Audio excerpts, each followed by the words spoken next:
But we failed at all of these. The wails of Wayanad and the scenes of devastation and despair that greeted me there and my colleagues who have been there and in the relief camps will forever haunt me.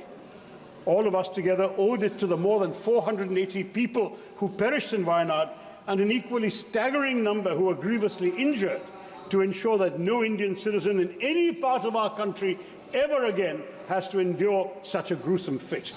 But this bill, I'm afraid, does not guarantee that. ലോക്സഭയിൽ ദുരന്ത നിവാരണ ബില്ലിന് പുതിയ അമെൻമെന്റാണ് കേന്ദ്ര സർക്കാർ കൊണ്ടുവന്നത്. ആ അമെൻമെന്റ് കൊണ്ടുവരുന്ന ചർച്ചയിൽ പങ്കെടുത്താണ് തിരുവനന്തപുരം MP സസിതരൂർ സംസാരിക്കുന്നത്. അതിന് കുറച്ച് ദൃശ്യങ്ങളാണ് പ്രേക്ഷകർ കണ്ടത്. ഈ ബില്ല് ഒരു വലിയ ദുരന്തമാണെന്നാണ് അവർ തരൂർ വ്യക്തമാക്കുന്നത്. കഴിഞ്ഞ ജൂലൈ അവസാനമാണ് കേരളത്തിൽ വയനാട്ടിൽ വലിയ ദുരന്തമുണ്ടായത്. ഇതുവരെ കേന്ദ്രം സഹായിച്ചിട്ടില്ല. അതിനെക്കുറിച്ചും അദ്ദേഹം അവിടെ സംസാരിക്കുന്നുണ്ട്. ഒരു കോൺഗ്രസ് എംപിയെങ്കിലും സഭയിൽ ആർജവത്തോടെ സംസാരിച്ചല്ലോ എന്നും ആശ്വസിക്കാം. പക്ഷെ എന്നിരുന്നാൽ പോലും കേന്ദ്രം കൊണ്ടുവരുന്ന ദുരന്തങ്ങളെ അദ്ദേഹം വ്യക്തമായിട്ട് ചൂണ്ടിക്കാട്ടുന്നുണ്ട്. നമുക്ക് അദ്ദേഹത്തിന്റെ ആ വാക്കുകൾ നമുക്ക് പൂർണ്ണമായിട്ട് കേൾക്കാം. I rise today in opposition to the Disaster Management Amendment Bill 2024 moved by the Honourable Minister because it is a disaster. So I'd like to elucidate our perspective on the legislation we had great expectations of, but which appears to have been taken out of the oven half-baked and rushed into this hallowed chamber, clamouring to be passed. That this bill is even being debated in Parliament is miraculous because, as several of my colleagues in the opposition pointed out in the first week of August, 1st of August 24, when the Honourable Minister of State introduced this bill, this legislation was brought under entry 23 of the concurrent list of the Constitution. Now, Mr. Speaker, you don't have to be a constitutional expert to realise that social security and social insurance, employment and unemployment, which is the subject of entry 23, does not even remotely cover disaster management. It's another matter that had the government actually tried legislating on the issue of unemployment, unemployment in India might not be in such disastrous shape. But chalo, par chalenge koi nahi, we will carry on, sir. But anyway, here we are with a speaker, with a bill hurried into Parliament on a constitutionally untenable, federally unviable ground, and with a host of other drawbacks that diminish even the little imagination and innovation that the centre has sought to display. Now, before the Treasury benches accuse the opposition of opposing just for the sake of it, let me reassure them that I find myself in agreement with the rationale for this bill that the Minister has just explained. Sir, in my first parliamentary term, I was the convener of the Parliamentary Forum on Disaster Management, which has since been abolished by the NDA government. Yes, the Disaster Management Act of 2005 was in need of rigorous reform. And yes, there is a pressing need to streamline our sprawling and scattered disaster management framework, which, despite the best of intentions, ends up causing inordinate delays in the worst moments, failing to rescue our fellow Indians caught up in disasters. Now, we see, and he's right to say, human lives, infrastructure, Mother Nature, all of these things are affected by disasters. But we need, sir, we as MPs from Kerala understand this very well. Yet far from strengthening and making effective our crisis management mechanisms, and far from bringing, as the Minister has just promised, more clarity and convergence to our prevailing disaster management instruments and institutions, it actually exacerbates the problem, saddling us with an ill-thought-out, overlapping and convoluted distribution of powers amongst the authorities and committees it envisages or retains from the current Act. The net result is a greater centralization of the Disaster Management Act 2005 and a top-down approach that will create a chain of command so complicated and heavy that it may collapse under its own weight before even mitigating, much less preventing, any horrific disaster like the landslides in Wayanad, which were the most devastating landslides in Kerala's history.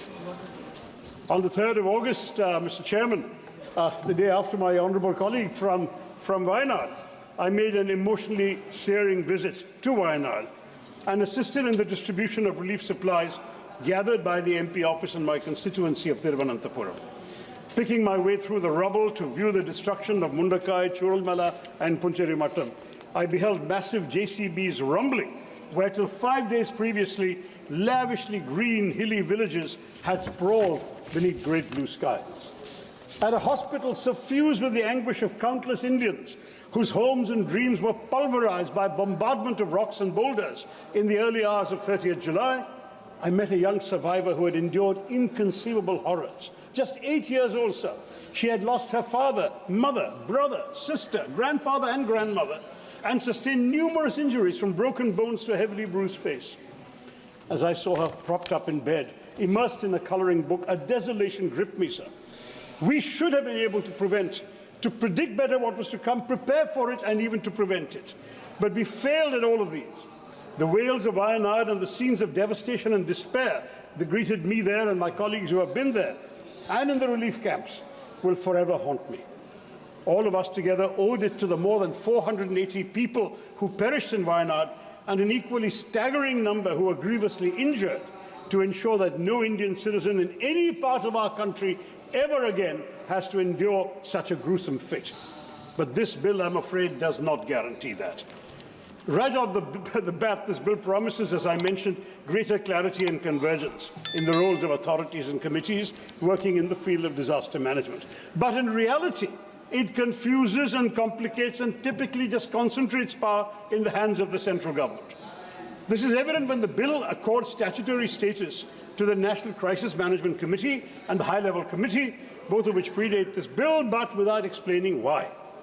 Pursuant to Clause 6, the Cabinet Secretary will chair the National Crisis Management Committee, with the central government deciding everything: who will be part of it, who will be invited to participate in its meetings, what powers it will exercise, the functions it will perform, and even what procedures it will follow in exercise of the power and discharge of its functions. In other words, though on paper it will be the nodal body to deal with major disasters, in reality it will be a creature of the central government, a timid creature. Nowhere does the government stipulate that such a crucial body should necessarily have ecologists, environmentalists, experts of various kinds who can help us predict, prevent, prepare for, and mitigate natural disasters. This disdain for expertise, Mr. Speaker, is a recurring theme of this bill. Now, given that we already have a National Executive Committee, which is empowered to act as the coordinating body, a National Disaster Response Force for targeted responses, and the overarching National Disaster Management Authority, what is the utility of this committee? Will it not just serve to convolute the chain of command, to delay response time in situations where tardiness can result in the loss of tens of thousands of lives?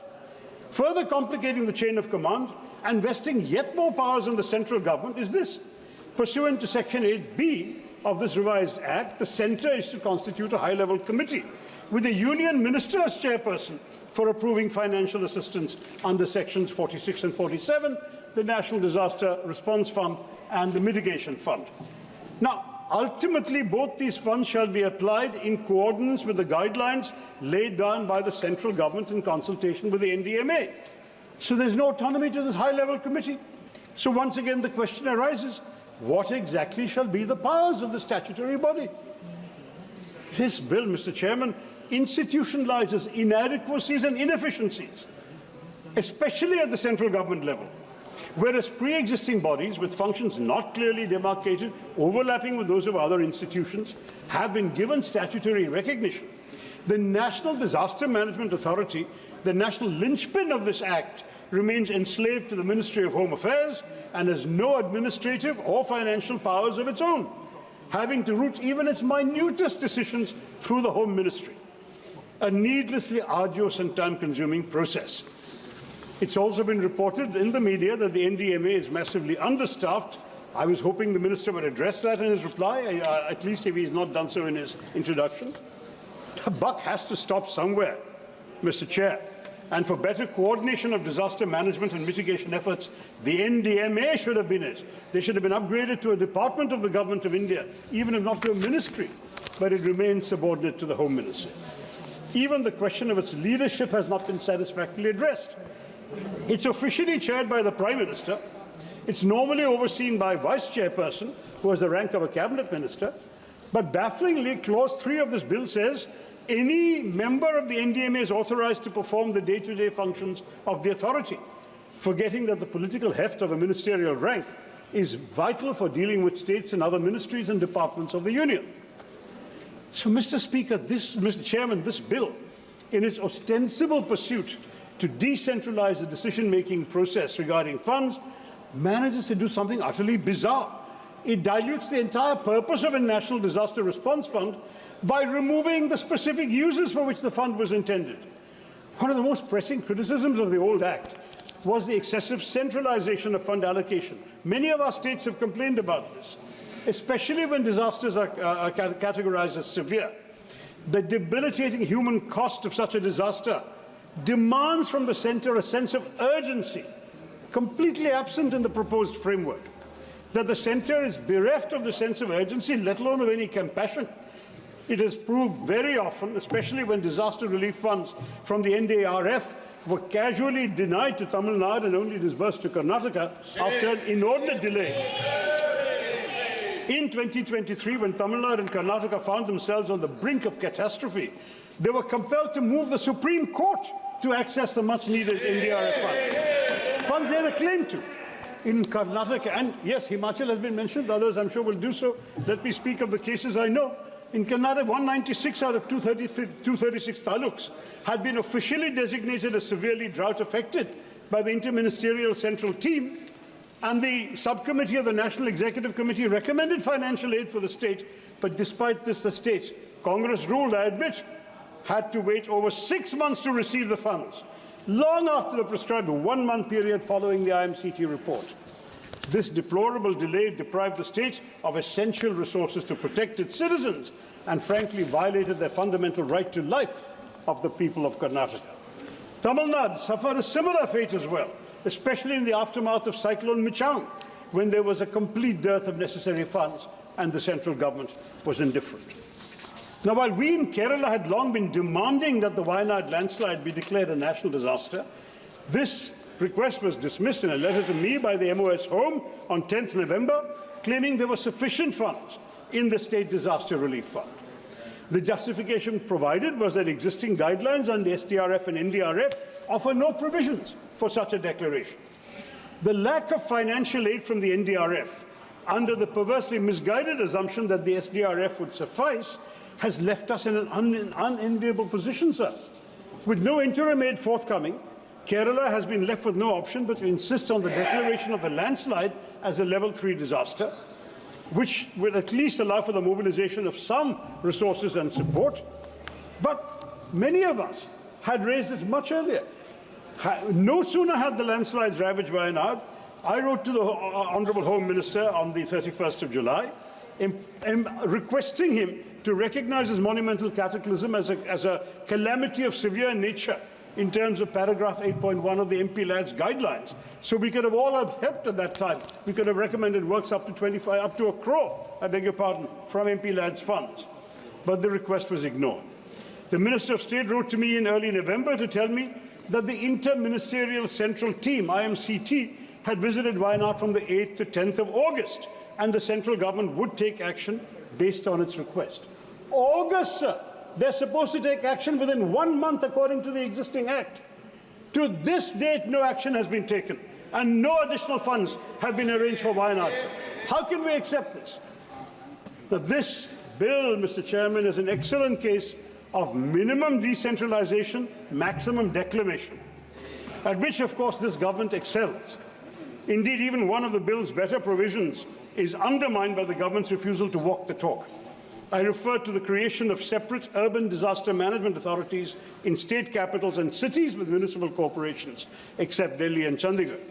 This has been introduced to foster greater coordination than what is possible under the disaster management authorities in our big urban centres. But even while it takes a step which otherwise I would have applauded, the centre fails to provide for any necessary financial devolution, without which this measure will be toothless, sir.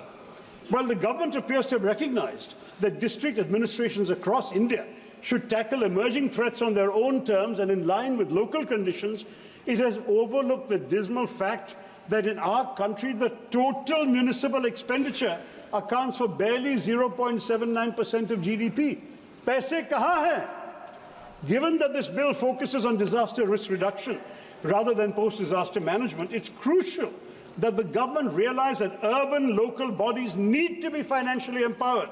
As in other countries, to amass resources to institute, equip and run urban disaster management authorities and discharge their risk reduction obligations to the letter. For risk reduction activities to be conducted at the local level, the creation of infrastructure that bolsters the vitality and vigor of urban local bodies is vital. But this bill is silent on the issue, offering no real resources to revitalize India's urban local bodies. Now, this creation of these bodies could have been a good step towards sustainable urban spaces, but it will be useless without effective devolution of finances and authority, Mr. Minister. This needs to be amended, this half-baked provision. Another damaging aspect of this bill, it seeks to weaken the National Executive Committee and the state executive committees, staffed to the level of secretaries to the governments of India and the states, which are supposed to formulate national level and state level disaster management plans. If this bill passes, the NDMA and the SDMAs will instead assume this power. At the same time, these committees will remain the coordinating bodies for relief, rehabilitation and reconstruction during and after natural disasters, saddling them in effect with the responsibility for exercising disaster management plans that they did not formulate. So you've got to execute something that you did not actually come up with. This flies in the complete logic of the original purpose of these committees, which was to foster greater collaboration amongst various ministries of the union and state governments. Federalism, cooperative federalism. Where is the cooperative federalism here? So the bill's major weakness has throughout been its inability to innovate on institutional mechanisms to deal with disaster risk.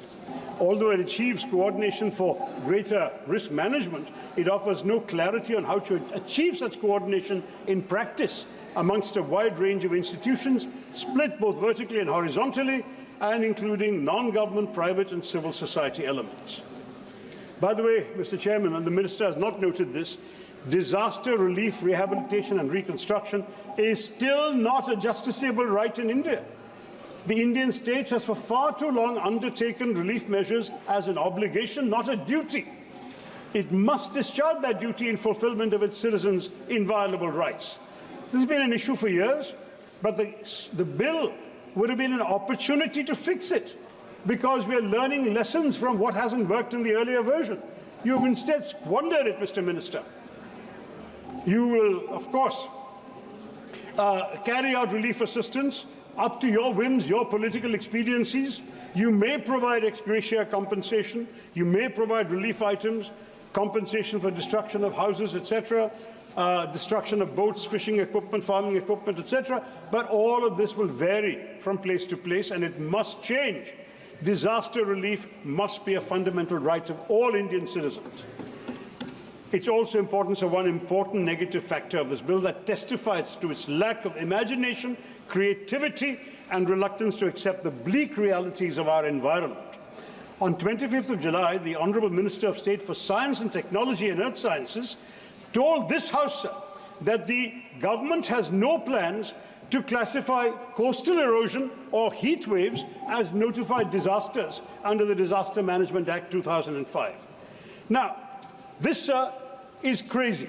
We need to expand the list of notified disasters given our own experience since the Act was passed in 2005. To this day, the disasters eligible for assistance under the NDRF remain limited to cyclones, floods, droughts, earthquakes, landslides, and so on.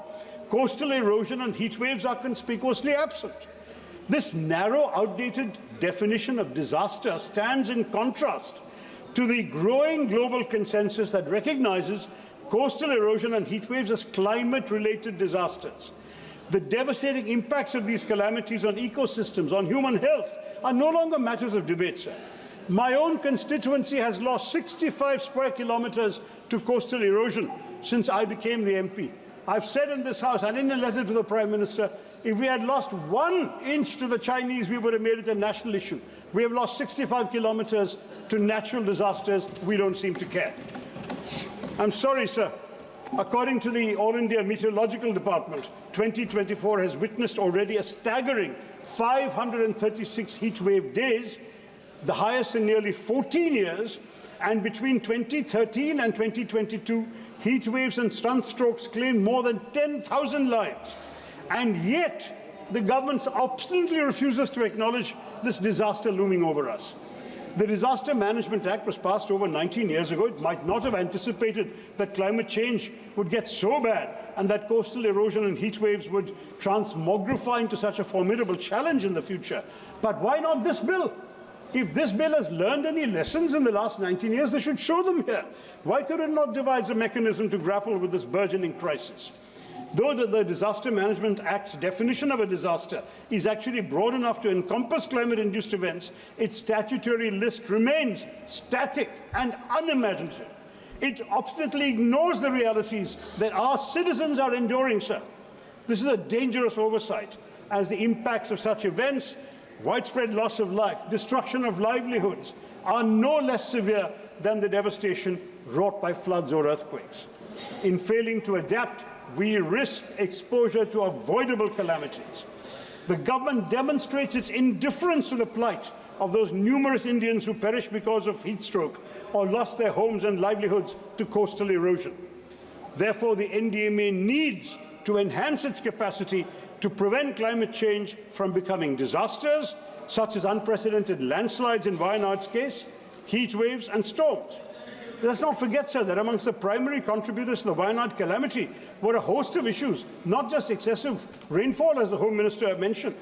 These were widespread deforestation, with 62% of Wayanad's forests having disappeared since 1950, ceaseless soil erosion, made more relentless by rainwater seeping into loose topsoil, which reduces soil cohesion and contributes to landslides, and soil piping, the formation of underground tunnels because of subsurface soil erosion. I won't go on, sir, but the fact I want to say very simply is that climate change is worsening the situation, especially with more flash floods and landslips being triggered by merciless, ruthless monsoons. With the warming of the Arabian Sea creating deep cloud systems which result in brief spells of ruthlessly intense rainfall, Kerala will be yet more vulnerable to landslides. We must take stock of these facts, uncomfortable though they may be, and seek to confront them head on, Mr. Chair. Sir. Thank you. Sir, I will wrap up. I just need 2 minutes for one last point, sir. We wanted this bill. We wanted it to be imaginative and innovative, but we have seen none of that. We have not seen financial administrative preparedness. Instead, it is just a testament of the government's insistence to rush it through Parliament. But let me ask the Honourable Minister in all earnestness, what good will bulldozing this bill through Parliament do if it cannot prevent another Wayanad? Where are the provisions for disaster prevention, like landslide mapping, coastal protection measures? It will not do India and Indians any good merely to create a framework that does not actually devolve any powers upon the states, upon local urban bodies, upon self-government units in our country. Thank you, What is needed, sir? 1 minute. Please Stricter streamlining of a scattered policy framework that has far too many authorities and bureaucratic muddles, an end to the concentration of powers in the centre's hands, a genuine attempt to learn from our failures at navigating past disasters and keep up with the challenging realities of climate change.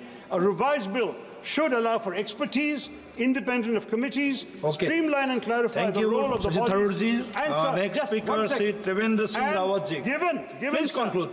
It should also give MPs a right to be heard. 1 second. I'm just finishing. It should make disaster relief a legal right, revive the parliamentary forum on disaster management to give the MPs' views a chance to be heard. And this bill does not have any of these qualities. Therefore, it must be returned to the drawing board, and I urge the Minister to withdraw the bill. Thank you very much, Sanjay. Sri Trivendra Singh Rawatji, next speaker. धन्यवाद अध्यक्ष जी।